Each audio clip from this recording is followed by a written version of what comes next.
You are now listening to the Protestant Libertarian Podcast. All right, guys, welcome to another episode of the Protestant Libertarian Podcast. I'm really excited about this episode today. It's been a long time coming. I have hyped it on other shows before, but we are finally going to start talking about Murray Rothbard's essay, The Anatomy of the State, which, in my opinion, is one of the greatest essays of political philosophy of all time, maybe the single greatest essay of political philosophy of all time. And we've looked at a lot of essays that were written by Ludwig von Mises, and we've looked at some other political theorists, Friedrich Hayek, and today we're finally going to get to Rothbard's The Anatomy of the State. I'm particularly excited about this one because, as I've mentioned on the show before, I've spent a lot of my time over the last 10 to 15 years really thinking about the way that the writers of the Bible understand empire and understand government and understand politics. And so while I've always had a really solid critique of political systems from a biblical perspective, I've not really had the same experience up until the last couple of years with that kind of critique of politics from a political philosophy perspective. And a lot of that has to do with the fact that I just wasn't very familiar with the literature. Like, I didn't take any political philosophy classes or anything like that in college. I kind of stumbled upon it as I began to read. Obviously Hayek first, The Road to Serfdom, and then kind of went down the road into Mises and Rothbard. And I think Murray Rothbard's Anatomy of the State is a deeply Christian analysis of the problems of the state. Now, that's not to say that Murray Rothbard is a Christian, and we've talked about Murray Rothbard a couple of times on the show, and I'm going to give him a brief introduction. The point that I want to make, and this is a point that's been made by a lot of really important authors like Tom Holland and Nick Spencer, who is an author from England. Both of them have written books on the way in which Christianity have impacted Western culture. And one of the arguments that Tom Holland in particular makes in his book Dominion, which I would highly recommend everyone read, is that Western culture has been kind of indelibly shaped by Christian thought, that all of the conversations and all of the arguments that we are having in the modern 21st centuries are derivative of different interpretations of Christian thought. And so to that extent, Murray Rothbard, I don't think that he was religious at all. And in fact, he was very critical of certain kinds of Protestantism for supporting the power of the state. And we're going to look at some of his critique of those groups in later episodes. But I think that his analysis is uniquely Christian because he is able to sum up a lot of the ways in which different writers of the Bible complain about and critique the nature of state power. And so today is kind of the first part of what I'm going to envision as a 4-part series. We're going to break the Anatomy of the State up into 2 different episodes because I think it's such an important essay. I really want to slowly walk through it and make sure that I have time to fully explain all of the ideas that are presented by Rothbard in that essay. And then I'm going to use 2 biblical test case to kind of see how Murray Rothbard's philosophy plays out in the Bible. And I want to make it really clear up front that what I'm not doing is taking Murray Rothbard's theory of the state and importing it into the Bible and using it as kind of an interpretive framework for understanding the Bible. Rather, what I'm going to be claiming is that if you look at the biblical witness and the way that the writers of the Bible critique the power of the state, I think Murray Rothbard does a great job, even though I don't know if he would have acknowledged it, but he does a great job of summarizing kind of the biblical critique of state power and the reasons why Christians should be so skeptical of it. So we're going to have 2 weeks where we look at the Anatomy of the State. Then I'm going to have a week where I look at 1 Samuel 8, which is, I think, one of the most important passages on politics in the entire Old Testament. And then we're going to look at Romans 13, which is one of the most important passages on politics in the New Testament. And we're going to kind of see how that fits into this Rothbardian way of understanding the state. Now, it's kind of ironic that if you have been listening to the show for a while, you know a few episodes back, I interviewed Ezra Wierick, who considers himself to be a Rothbardian, and we briefly talked about Rothbard's legacy in that episode, and then we took a deep dive into the way in which Rothbardian thought would deal with several different hot-button political issues today. And again, I would highly recommend going back and listening to that and following Ezra on Twitter because he's a really great libertarian commentator, a young guy, and I think he's got a really bright future within the libertarian movement. So that was a really important episode, but we didn't get to step back and identify who Murray Rothbard was. And what's interesting is I had a couple of other episodes that you should also go back and listen to on the different quests for the historical Jesus and the next quest for the historical Jesus. And I was able to introduce you guys to a lot of my favorite biblical scholars. And of course, we've talked about Thomas Sowell and Friedrich Hayek and Ludwig von Mises, of course, on this show before, but I've not really given my audience an opportunity to dive in to Murray Rothbard. So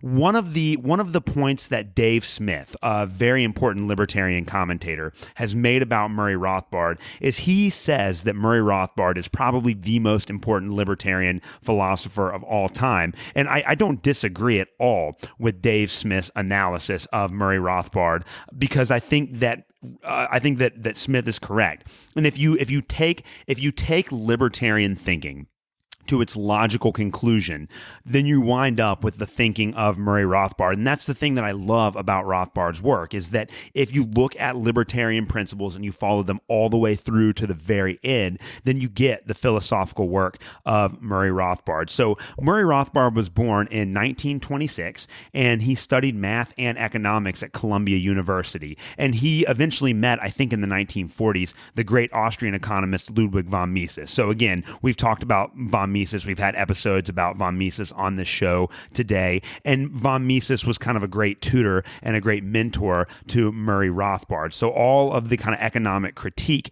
that we've discussed with Ludwig von Mises's work was picked up by Rothbard and developed further.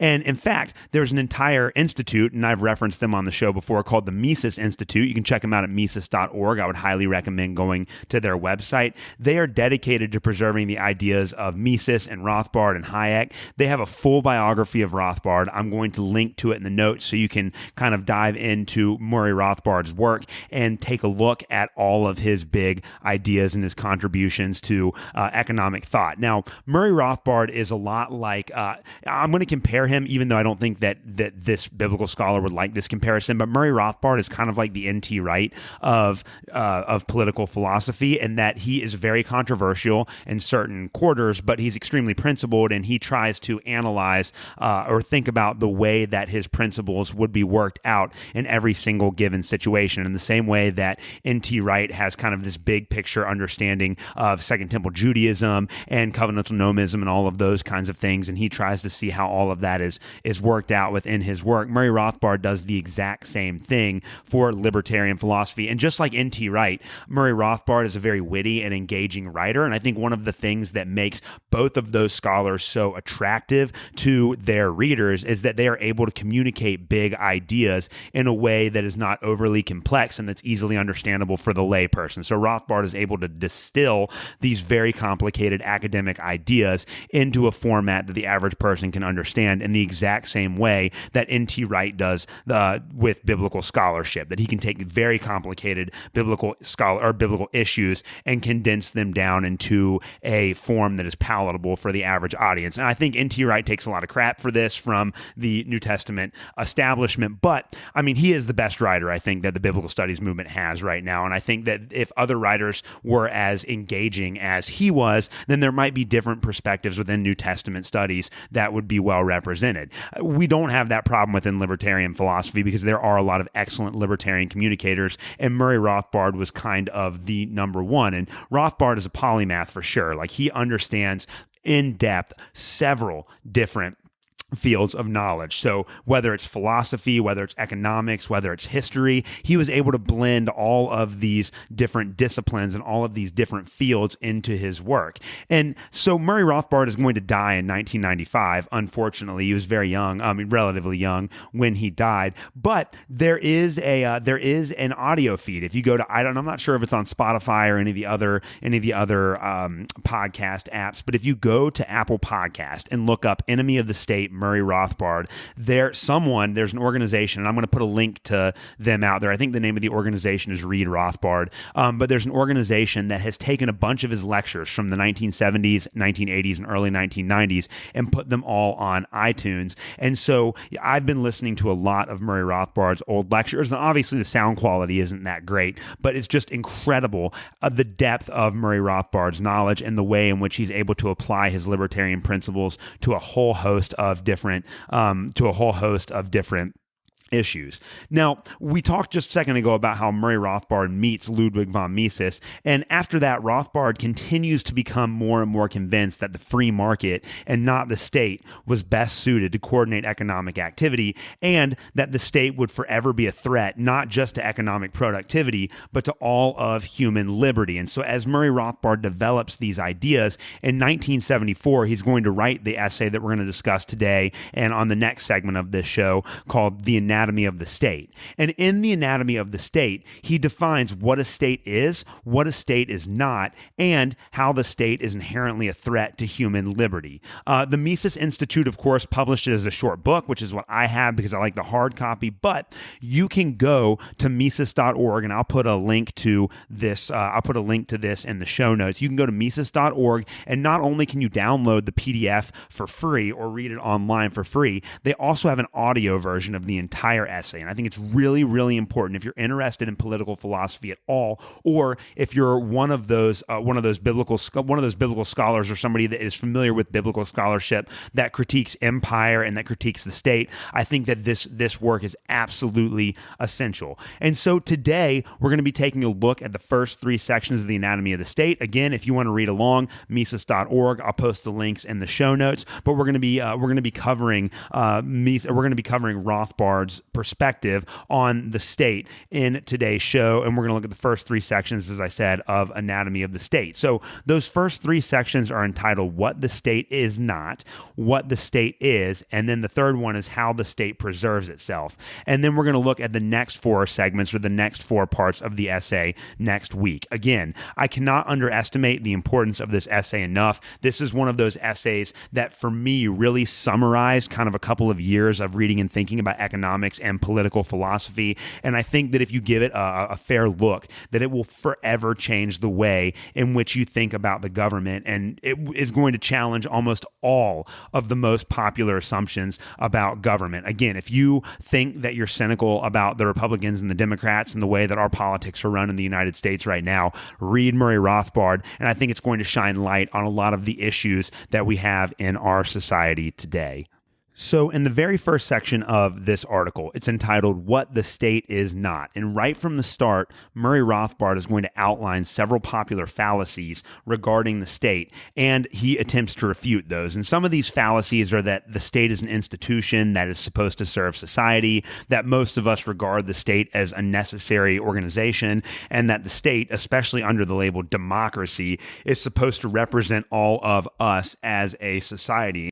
But that there's a big problem with this way of thinking. And of course, the problem with this way of thinking is that Rothbard is going to say that if we are, as a society, are the government, then anything that the government does to an individual, such as conscript him for war, he is actually doing to himself. Because again, if a citizen is a part of the government, if the government is supposed to represent the citizens, and the government conscripts somebody into going and fighting a war, regardless of whether or not that war is morally justified, then that person is, in a sense, conscripting himself. And Rothbard says that that is just an impossibility. And he makes a really good point. I'm going to read to us here real quick. This is on page 10. If you have the book copy that the Mises Institute put out, this is on page 10. And Rothbard says, we must therefore emphasize that we are not the government. The government is not us. The government does not in any accurate sense represent the majority of the people. But even if it did, even if 70% of the people decided to murder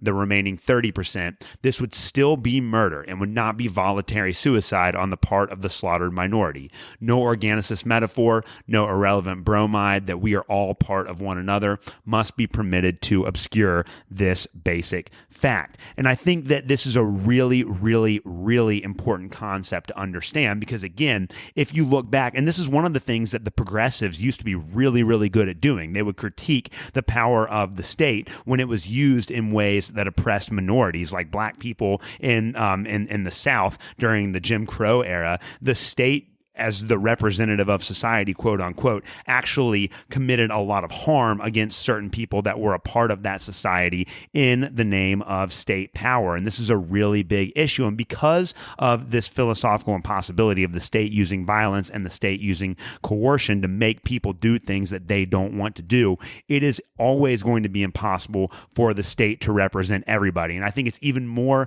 impossible under a democratic system, because as Murray Rothbard said, if you have a pure democracy, then what that means is 51% of the population can get away with doing whatever they want to the other 49% of the population, regardless of what the other 49% of the population actually wants for themselves. So it's impossible for a government to represent the people, because there will always be citizens in any given society that don't want what their government is offering. And so Murray Rothbard just goes to show that the government cannot represent society. And again, as a Christian, I think this is extremely important. One of the biggest issues that we have discussed on the show regarding the New Testament is that the fundamental issue in the New Testament is trying to determine who is and who is not a part of the family of God, and whether or not the people of God should be based on following the works of the law, or whether or not the family of God should be determined based on faith in the Messiah, or the faithfulness of the Messiah, depending on how you read certain passages in Romans and Galatians. And as we've said before, if you read Romans 3 and 4 or Galatians 3 or 4, the point that Paul makes over and over and over again is that the people of God, the family of Abraham, the true Israel, is defined by faith in the Messiah and not by any other metric. And so as Christians, I think we should be extremely concerned about identifying ourselves with a state or with a nation. Now, it's one thing to say, like, I'm an American and I'm very happy that I grew up in America because it gave me a lot of opportunities, but that cannot be my primary identification as a Christian. Like, I should not willingly identify with the state. And this is one of the ironies. If you've been on Twitter and you follow any sort of Christian thought leaders on Twitter, you know that there have been a lot of conversations about Christian nationalism going on, and there have been several books that have been published about it. And there are a lot of conservatives that are in favor of Christian nationalism, and there are a lot of progressives that are against Christian nationalism. But the really interesting thing about that conversation is that whether you're on the progressive side or whether you are on the conservative side, both of those parties still think that the state should in some way reflect Christian values. It's just that the progressives think that the Christian values that should be represented by the state are progressive Christian values, and those that are in favor of quote-unquote Christian nationalism on the right think that the state should be explicitly in favor of kind of conservative Christian values. It's a really interesting conversation, and both of those sides are more than happy with identifying themselves with the state. And of course, this is the inherent problem with Christian progressivism in general. It's that if you are a progressive, you think that the state should solve problems that in reality God has delegated to his people. It's supposed to be the people of God that bring the kingdom on earth. You know, that's exactly what Jesus says in the Lord's Prayer. You know, your kingdom come, your will be done on earth as it is in heaven. And I think that Christians should, and a lot of scholars that I like, even scholars that are on the left, have made this point correctly, that as Christians, we should be very, very, very concerned about identifying ourselves too closely with our state or with our nation. And Murray Rothbard gives us the kind of the political, philosophical underpinning to that very idea. Murray Rothbard is immediately going to follow that up then with his definition of the state. And I want to read his definition word for word because I think that this is extremely, extremely important. Murray Rothbard's definition of the state is, I think, the perfect encapsulation of everything that is wrong with government power. And as we're going to see over the next couple of weeks of the show, when we look at passages like 1 Samuel 8 and Romans 13, and even like Deuteronomy 17 and Daniel chapter 7, and all of these kind of great political texts within the Bible, we're going to see that Murray Rothbard's definition of the state works really well from the perspective of the writers of the Bible and their critique of empire and their critique of big government. So this is how Murray Rothbard defines the state, and he breaks it down into two separate aspects. And here's what he said. He says this: Briefly, the state is that organization in society which attempts to maintain a monopoly of the use of force and violence in a given territorial area. In particular, it is the only organization in society that obtains its revenue not by voluntary contribution or payment for services rendered, but by coercion. And I think that this definition is completely true. There are two parts of this. Again, number one, it's the idea that the state maintains a monopoly on violence in a particular area. The state not only is the only organization that gets to wield violence and decide whether or not they will allow their people to use violence in particular circumstances, and the state can only generate revenue through coercion, meaning that the state doesn't actually, and we've talked about this with Mises before, the state doesn't actually produce anything, right? Like, on the market, if you want to get rich, if you want to make money, you have to produce something that somebody else wants to buy. But the state doesn't do that. What the state does is they use their monopoly on violence and they take money from productive people. So again, this is the perfect definition of the state. And when I talk about the state on this show from here on out, this is the conceptual framework that I have when I analyze the state. The state has a monopoly on violence in a given territorial area. That's the first part of this. And then the second part of this is that the state can only make money through coercion, that it generates revenue by taking the products of other people that have earned their keep.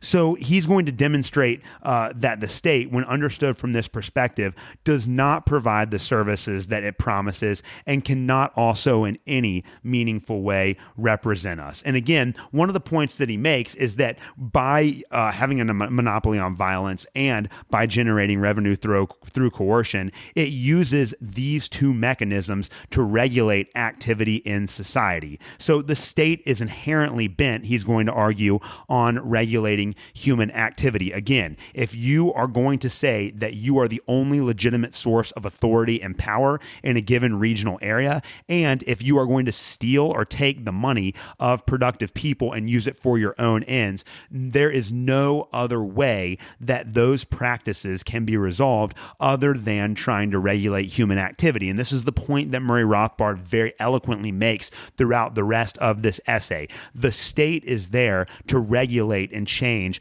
the way that people act. And again, this is a really, really, really big problem from a Christian perspective, because we believe as Christians in the gospel, and we believe that the gospel, as Paul says in Romans chapter 1, that the gospel is the power of God for salvation to all who have faith, for the Jew first and also for the Greek, that this is the thing that people are supposed to encounter. And so if we are Christians, then we cannot support the fact that the state is forever and always going to be in opposition to the gospel, because again, the gospel is something that people have to accept on their own. They have to accept it through faith. And so, and even good Calvinists, even people that believe in predestination and believe that God has called a certain group to his own, realize and acknowledge that people have to respond to the gospel. Now, I'm not a Calvinist. I believe that people have complete free will, and I think that people have an obligation to respond to the gospel, and that should be the thing that people have to do in order to be a part of the family of God. And the state is the complete antithesis of that. The state is inherently bent on regulating human activity, on forcing people to act a certain way, on controlling the way that people think and live and act. And it's just a matter of degrees. There are some states that allow their people to have more freedom, but that still control and manipulate the way that they behave in small ways. And then there are totalitarian societies, obviously like Nazi Germany or communist Russia or communist China. And again, the difference between Nazism and communism is philosophical. In practice, it's the exact same kind of government. We've talked about that before on the show. But again, this definition of the state, if we are a Christian, should, one, really help us to kind of get behind or get to the bottom of the way in which writers of the Bible critique the power of the government. I think this is really explicit in 1 Samuel 8, but then it also helps us see that if the state is bent on regulating regulating human activity and economic activity, we as Christians are supposed to be offering a gospel, offering a message to people that is completely voluntary. People make that choice for themselves, and we can't force other people to accept the gospel and then live by the precepts of the gospel. They have to accept accept that for themselves. So again, Murray Rothbard's two-part definition of the state has a monopoly on violence in a given area, and the state generates revenue completely through coercion and force. Now, I want to make 2 points on this before we move on to the last 2 sections that we're going to cover in the show today. The first one has to do with the use of violence. Now, as Christians, and this is where Michael Gorman's work, I know we've criticized him on the show and I talk about him all the time, but Michael Gorman's work, Michael Gorman is a pacifist, so he's committed to radical nonviolence. Like, he doesn't believe that Christians should use violence at all. And again, if you want to follow Jesus, and this is one of the really interesting things about the Gospel of Mark in particular, is that when and the Gospel of Mark, I think we've talked about it before, but the Gospel of Mark, one of the major themes in that gospel is the messianic secret, that the disciples and the leaders of the Jewish establishment, none of them know that Jesus is the Messiah. The only people that know that Jesus is the Messiah, the King, the Christ, are kind of the bit players within the Gospel of Mark. It's the characters like the demons or those that Jesus heals. They all understand that he is the Messiah, and none of the other major characters do. And then you have this big turning point in the Gospel of Mark, in Mark chapter 8, where Peter finally confessed. Jesus asked his disciples, well, who do the people say that I am? And Peter says, some people say that you're a great prophet, which Jesus obviously was. The irony of all the Gospels is that Jesus is more than a prophet. And Jesus looks at Peter and says, well, who do you say that I am? And Peter says that you are the Messiah. And Jesus more or less affirms that, but then says, yes, but the Messiah is going to have to go to Jerusalem and suffer and die under the Jewish leadership and be crucified and then be raised on the third day. And so built into the idea of power, built into the idea of Jesus's power as Messiah, is the idea that he has to sacrifice himself for other people. And the irony is that in the Gospels, true power is exercised not through violence, not through the sword, not through any of that, but through sacrificial love for other people. That is true power, and Christ is going to be the model of that. And Michael Gorman has picked up on that in his work and done a really great job of explaining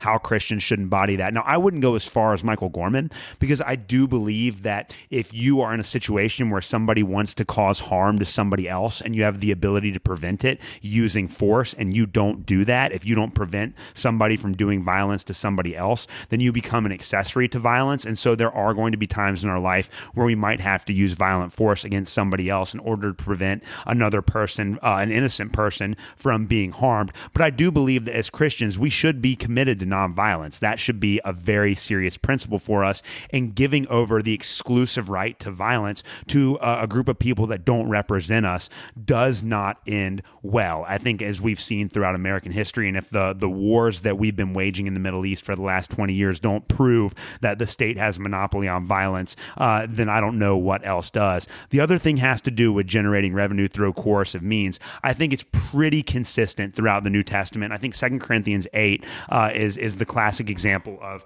this concept, where the Christians should be very generous. Like, we have an obligation. We have an obligation as Christians to give to the poor, to serve those that are in need, to make financial sacrifices for other people, or to try to create a community in which equality is something of a goal. But the only way that the church can accomplish that is through voluntary means. That the church isn't supposed to take money from one group of people or advocate the taking of money from one group of people involuntarily and giving it to another group of people. Instead, what the church is supposed to do is voluntarily give its money for the sake of other people. So I want to read one of my favorite passages in all of the Bible, 2 Corinthians 8, and I want to spend like a whole week going through just this passage here. But this is Paul, and Paul's writing to the Corinthians, and the Corinthians are a notoriously difficult church. They live in the city of Corinth, which is in kind of right in between mainland Greece and the Peloponnesian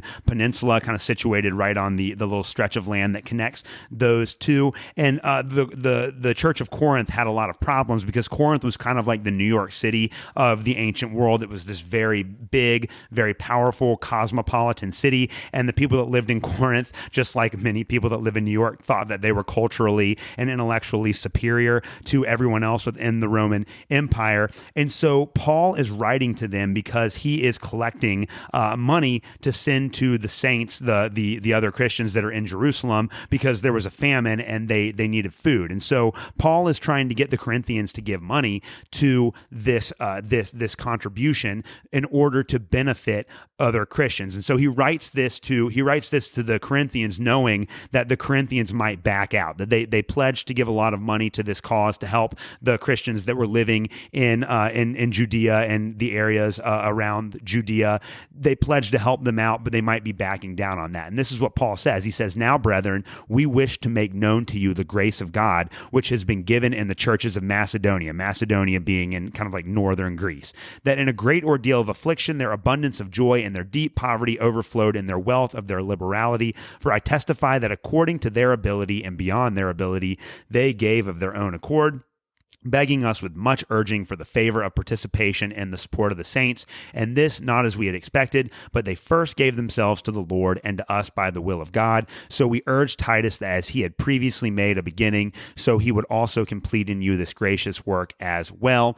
But just as you abound in everything, in faith and utterance and knowledge and in all earnestness and in the love we inspired in you, see that you abound in this gracious work as well. I am not speaking this as a command," this is important, "but as proving through the earnestness of others the sincerity of your love. For you know the grace of our Lord Jesus Christ, that though he was rich, yet for your sake he became poor, so that through his poverty you might become rich." That's beautiful. And when I see progressive Christians on Twitter talking about how Christians should be more giving, I completely agree with that. Like being willing to give because Christ gave everything to us and because we have an obligation to give as Christians, like that is a fundamental value. The problem is it's not supposed to be coercive. You're not supposed to take money from an unwilling group of people to give it to somebody else, no matter how noble your cause might be. And what a lot of these progressive Christians get wrong is that they think, and this is where I think progressive Christians are just as guilty of Christian nationalism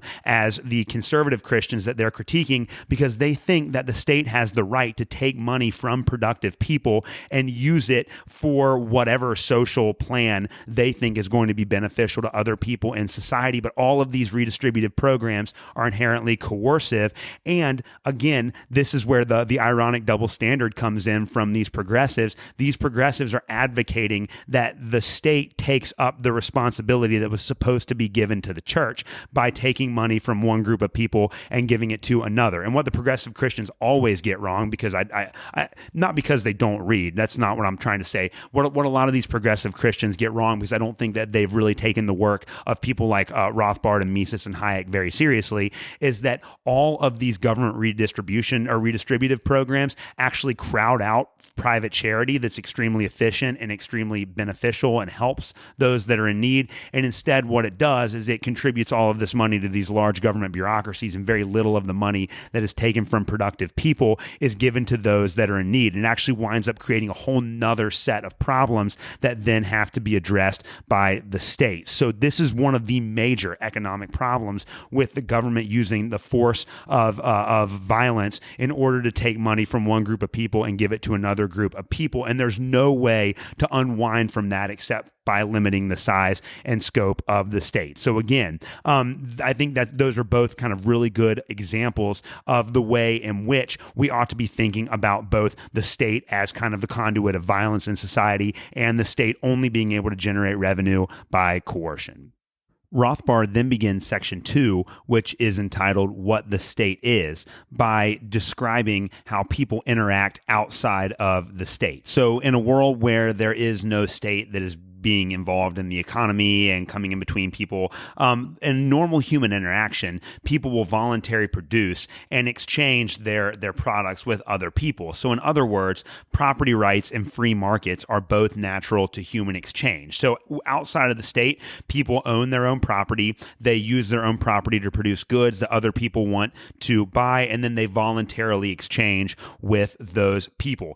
This is the way that normal human interaction works outside of the apparatus of the state. So again, property rights, free markets, both of these are natural to human exchange. Rothbard then goes on to describe how there are only two ways for people to acquire wealth. And those two ways are the economic means and the political means. So the economic means, as Rothbard described in the first part of that section of his essay, is based on his definition of normal human interaction. People produce goods and services voluntarily, and then they voluntarily exchange them with other people, and everyone winds up being better off than they were before. The political means, on the other hand, is when wealth is acquired by the seizure of others' goods through force and violence. Rothbard argues that the state only exists by political means. In other words, the state only generates revenue by taking it from other people using the threat of force. That is why it is a federal crime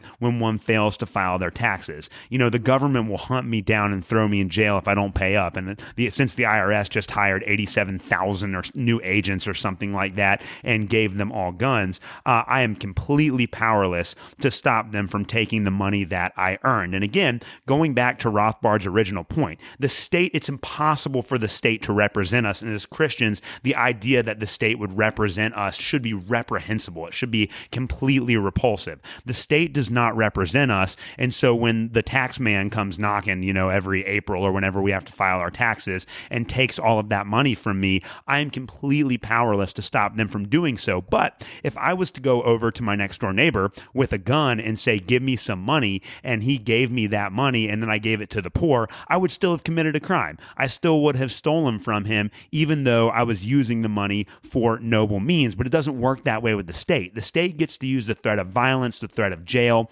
the threat of ending your business or taking your home or separating you from your family if you don't give them the money that they think that they earn. But we can't do that for other people. And again, it just goes to show you that as Christians, if we think that the state is a completely arbitrary and human institution, I think that the state, and I think this is kind of one of the points that, like in 1 Samuel 8, the writer of that text gets at, is that the state is obviously an arbitrary institution. And if it is an arbitrary institution, why is it okay for them to come to me and take the productive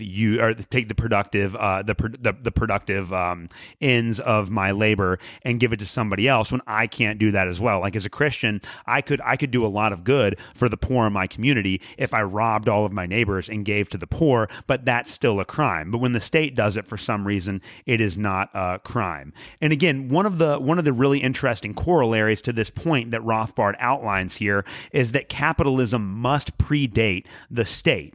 If the state doesn't allow for some sort of production, then the state will have nothing to confiscate, because again, the state is kind of like how a set of parents might have 3 kids and 2 of them wind up getting jobs and leaving the house, and one of them winds up living in the basement and living off of their parents forever. The state is always like that kid that's living in the parents' basement, just taking from the parents' productivity. Because again, if the kid in that metaphor does not produce anything, then in order for that kid to survive, he has to take from the productive ends of other people. And this is exactly what the state does. This is also exactly why communism failed in both Russia and China, because no production means no confiscation. And again, like both Karl Marx and Vladimir Lenin and their works, which I highly recommend you read as well, the Communist Manifesto and then Lenin's State and Revolution, both of them had this Hegelian notion that the world had to go through capitalism first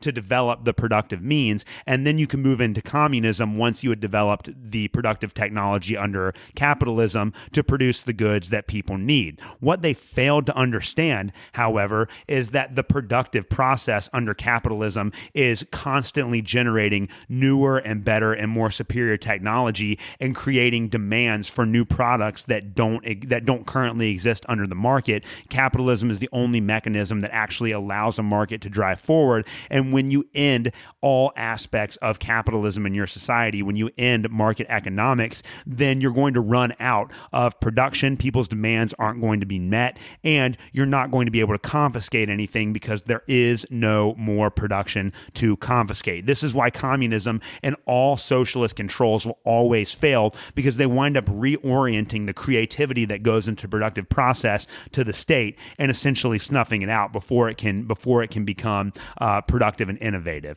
The state, what it is, and this is what Rothbard says, the state essentially legalizes and organizes robbery. robbery, right? And as I said before, there's nothing that an individual can do to fight back. It doesn't matter how productive you are. It doesn't matter how successful you are. It doesn't matter how well you manage your money. There's nothing that an individual can do to fight back. Unless, of course, you are a politician or a CEO at one of the many corporations that are in bed with the government, and you can pay lawyers a lot of money to find tax shelters for you and your income. And this is exactly how rich people get around paying taxes. The really ironic thing about the politicians that say that the billionaires should pay their fair share is that all of these politicians are multimillionaires who find loopholes in the extremely complicated tax code that they have created that enable them to not have to pay the same rate of taxes as the rest of us. So again, the rich and the powerful and the politically well-connected can use the power of the state and the legislation of the state to enable themselves to not have to pay taxes into the system,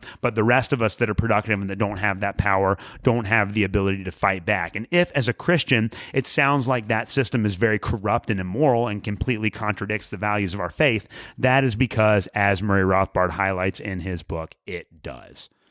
The third section of Rothbard's essay, The Anatomy of the State, that we're going to look at today is called How the State Preserves Itself. And this is based on the preceding two sections of this essay. Again, if the state has a monopoly on violence and if they only generate revenue through coercion, how does the state preserve itself even when people begin to realize that the state is out of control and that the state is doing things and complicit in activity that are harmful to other people? So Murray Rothbard is going to call the state a parasite, which, based on the fundamental definition of the term parasite, it most certainly is. It lives off of a host that does all of the production. So again, the state lives off of the production of other people, and all parasites need a host. So if the state is a parasite and the parasite needs a host, how does the state survive? If the ruling class wants to maintain their rule, they have to be accepted by the population and be seen as legitimate. So there's the whole, and we've talked about this with postmodernism a little bit, that there's the whole legitimation issue, that if you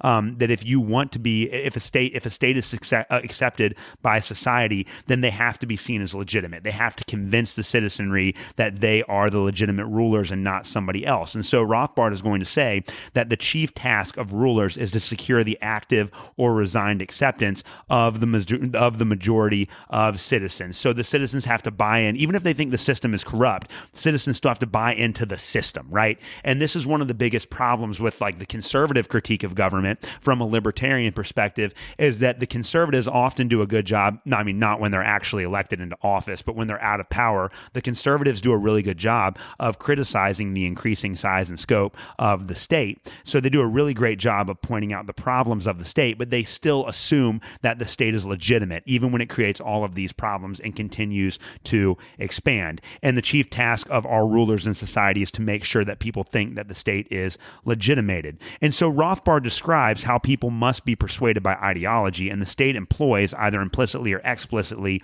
intellectuals who will perform this task. The two main intellectual arguments for the state that Murray Rothbard outlines in this section of his essay is, number one, that the state is, or at least can be, good if leaders are wise and smart. That's the first one. And two, the rule of leaders is inevitable anyway, so why fight it? So based on these two principles, the state is legitimized in the following ways, according to Murray Rothbard. Number one, the state provides protection. And he goes back to this myth that since we are the state, when the state is attacked by another state, it is we who are being attacked. In reality, wars are just battles between one ruling class and another into which innocent people are dragged, and it's the state that creates this violence. Again, on September 11th, it was a horrible tragedy, one of the greatest tragedies of the 21st century. But Osama bin Laden wasn't attacking me.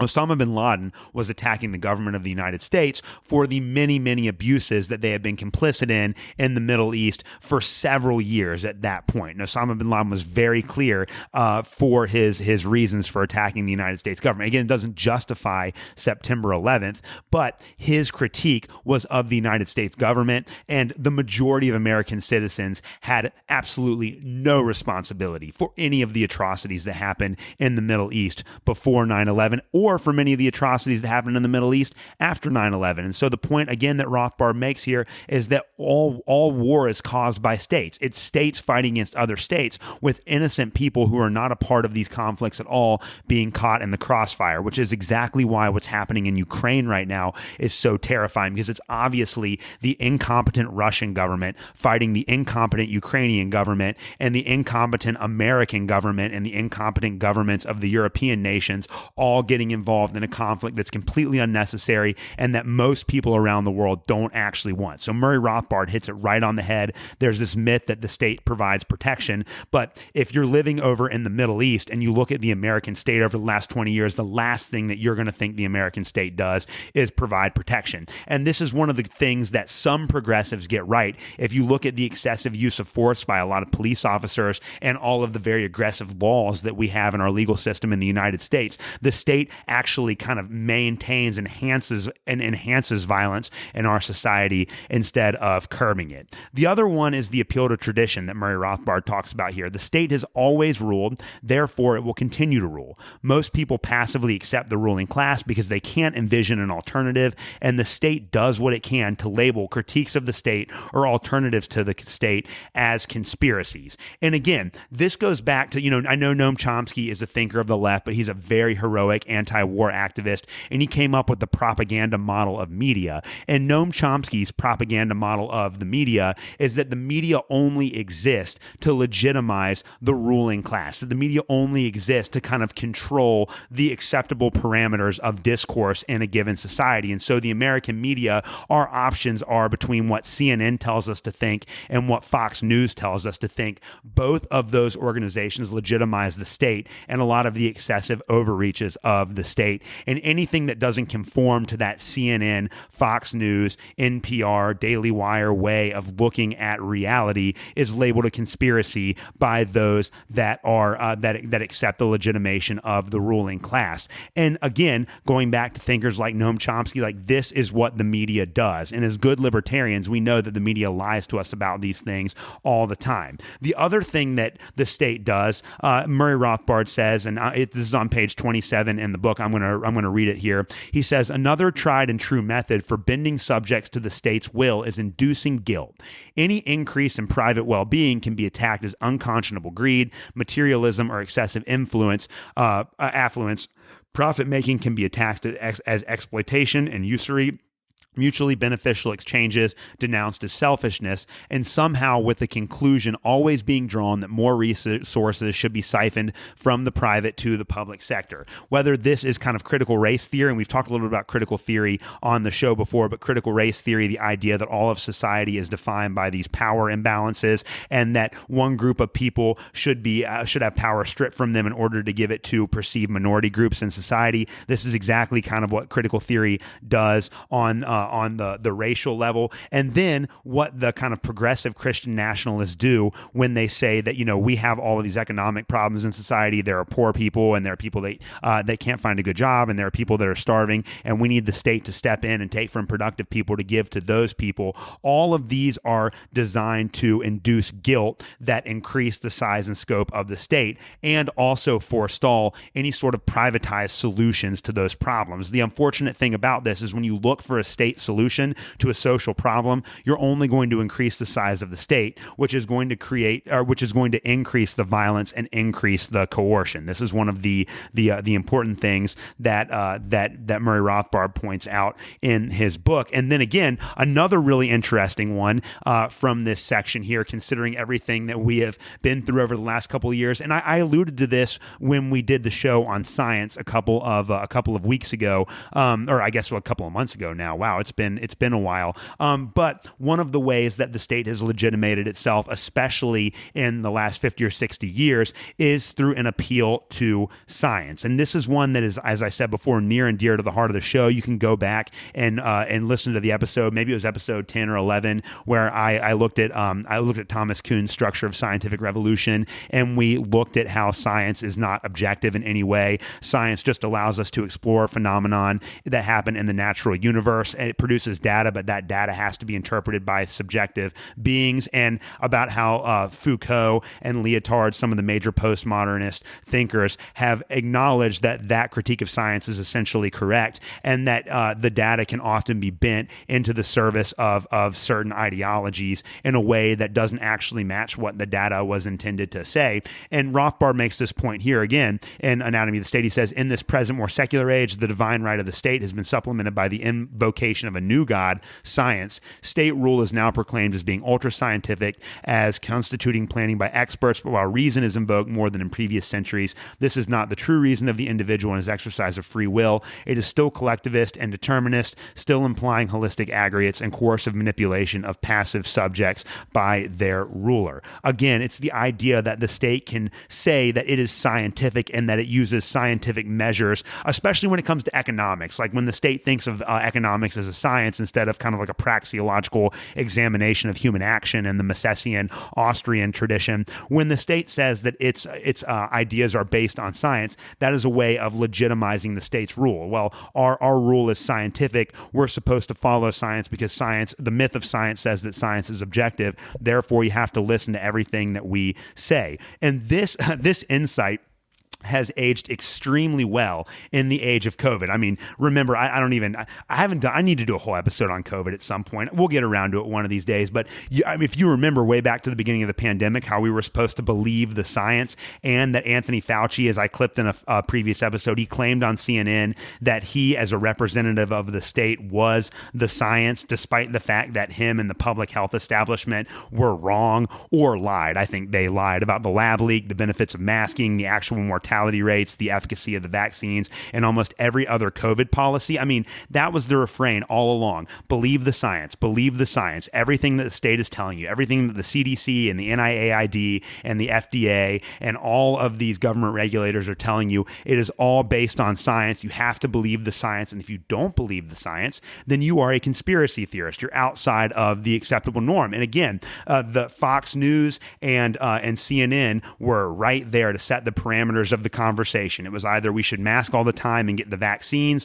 on CNN, or on Fox News, the vaccines should be a choice, but they're probably still safe, and we maybe shouldn't make mask mandates across the board. That was the parameters of acceptable conversation in our society during the COVID pandemic, and all that this was designed to do was to legitimize the power of the state. None of it was scientific, and over the last 4 or 5 months, it's been really interesting to watch the CDC quietly reverse its stance on almost every single issue that a year and a half ago would have gotten you kicked off of Twitter and written out of society if you held to that issue, including the fact that ivermectin was a very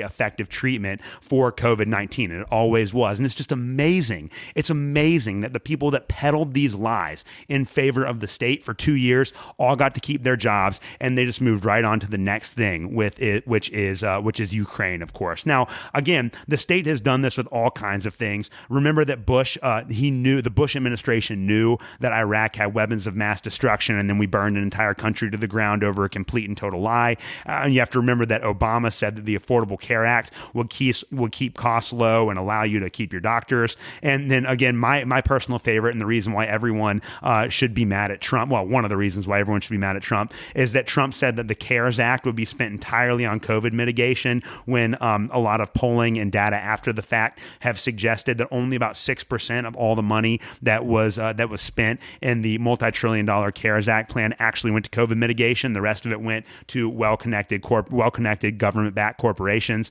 And it's also funny that when Biden said that inflation was caused by corporate greed or by Putin or all of those things too, all of these statements are built on the lie that the government has a scientific objective goal of making society better, when almost all government policy making benefits nothing but entrenched interest groups and makes the average person objectively worse off. Again, this is one of the points that Thomas Sowell makes in his work over and over and over again, is that every single solution that is proposed by the government is the solution to a problem that government has caused in previous years. All the government does is compound these problems hurt the average person and increase their ability to exercise violence and to coercively take productive people's outputs there. So again, as we start wrapping up the first half of this essay for the week, Murray Rothbard, in my opinion, has one of the best quotes in the third section of Anatomy of the State. And this is the quote that's actually on the inside cover of the printed book that I have. And Murray Rothbard says this: "The biggest threat to the state is independent intellectual criticism. It is by offering a critique of the state, challenging the assumptions upon which the powers of the state rest, that we can become a more prosperous, more productive, and more intellectually freer society." And again, I love that quote. The biggest threat to the state is independent intellectual criticism. One of the things that I really want, as we wrap up today, Christians to understand is that if you take the Bible seriously, if you take the kingdom of God seriously, if you believe that those that have faith in the Messiah are the true children of Abraham, the true people of God, and the ones that are called to bring about the rule of God on earth, then we cannot look to the state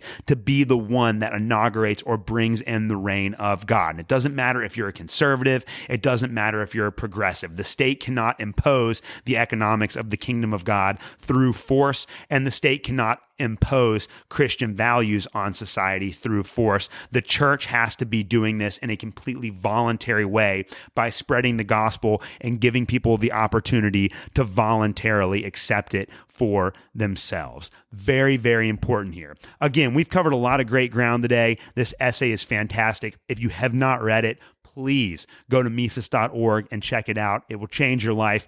Next time around, I can't say that we're going to be doing part 2 next week because, as always, I'm trying to line up a lot of really great interviews for you guys. And if I have an interview with a marquee person, somebody who's got a big name, I'm always going to adjust my schedule to accommodate that person. But when we look at part 2 of the Anatomy of the State, we are going to be we're going to be checking out the second half of this essay and thinking about how, his fundamental definition of the state as the monopoly on violence and as generating revenue through coercive means, how that impacts other aspects of political thought. So again, a lot of great stuff on the show today. Thank you guys for hanging in the entire episode. I was only hoping for this to be 35 minutes long, but as my wife can attest, every time I open my mouth, I tend to talk for longer than I originally anticipated.